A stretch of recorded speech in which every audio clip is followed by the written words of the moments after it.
Hello, I'm Dr. Tiffany McCalla. I'm the current board president of T. Leroy Jefferson Medical Society, a board-certified emergency medicine physician, and a wellness physician at Callagenics Medical Spa Center. I'm coming to you today to talk to you a bit about some of the aspects of medicine that you may not hear on a regular basis. So, what are we going to talk about? An overview of what I do. So I went to medical school. I actually left high school a little early. I left high school at 16, and I went through a BSMD program. That's a 6-year program that allows you to get an undergraduate degree as well as a medical degree in a shorter amount of time. Programs like that are geared towards people that are 100% sure what they would like to do when they finish and what they want to do for their career.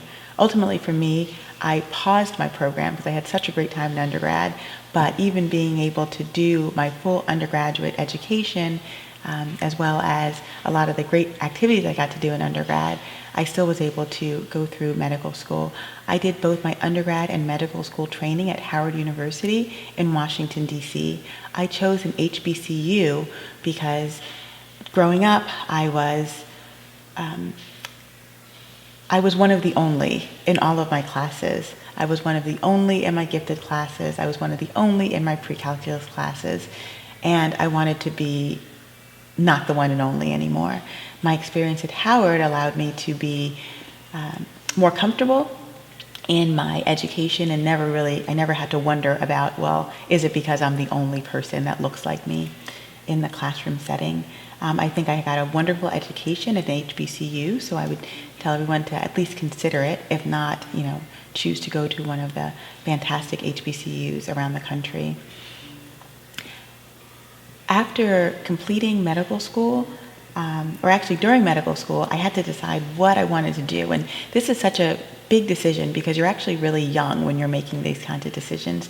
I was in my early 20s when I decided that I wanted to be an emergency medicine doctor. Well, why choose the ER? I loved the fast pace, I loved the hustle of it, but really, I loved the people in the emergency department. I felt like those doctors really had the best interests of patients at heart. There was never any question about cost or financing. Our job really was just to take care of people when truly they were at their worst and had emergency situations. That's why I chose emergency medicine, and that's why I still practice today. Fast forward a couple of years, things change. So no longer am I a 22-year-old deciding what I'm doing with the rest of my life. Now I'm a mature woman, I'm married with children.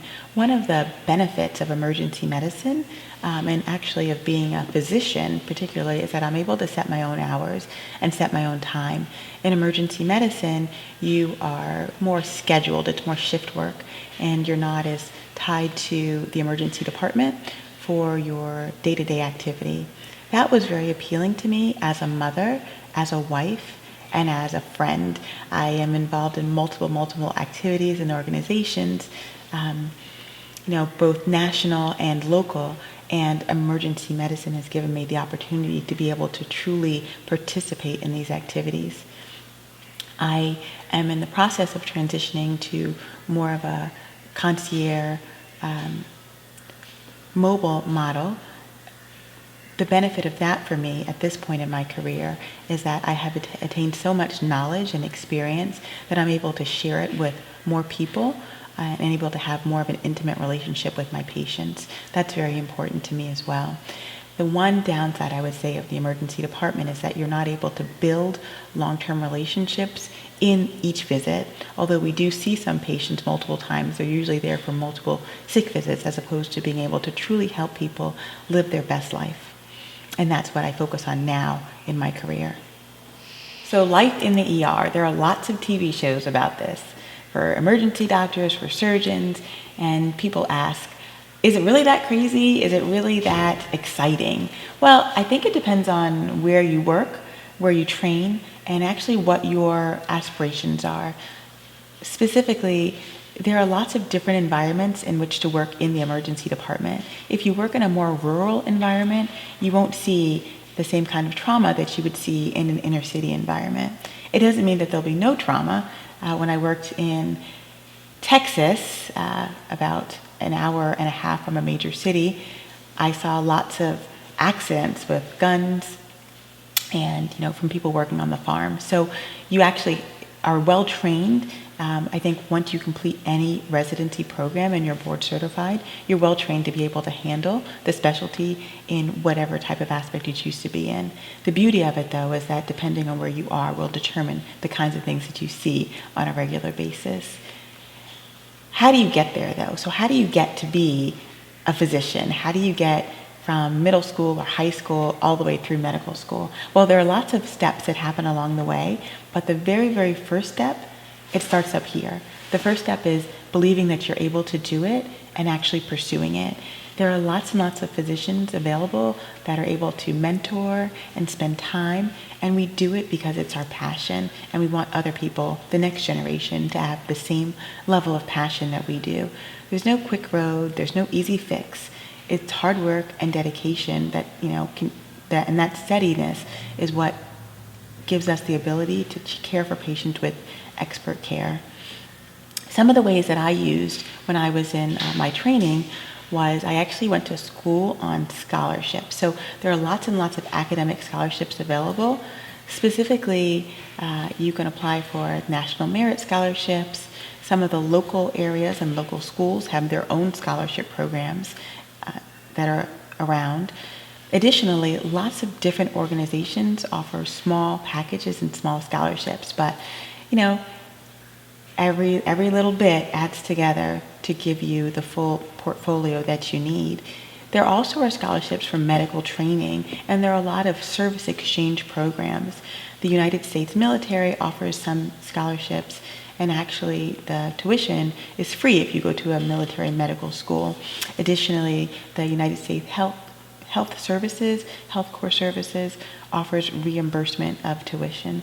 So although some people may find it a little bit daunting to pursue a career in medicine because of the time or financial requirements initially and the seeds that you sow, just remember that every seed that you sow, when it's watered and you put the effort into it, actually leads into a beautiful blossomed plant with lots and lots of fruit. And so some of the fruits of the labor of a medical profession include additional resources that you'll be able to have in your future. Specifically, I'm able to provide a lifestyle for myself and my children that is even greater than the lifestyle that I was able to have for myself as a child growing up. Medicine varies quite a bit in terms of the financial return, specifically because business varies, and we've seen medicine go through lots of ups and downs.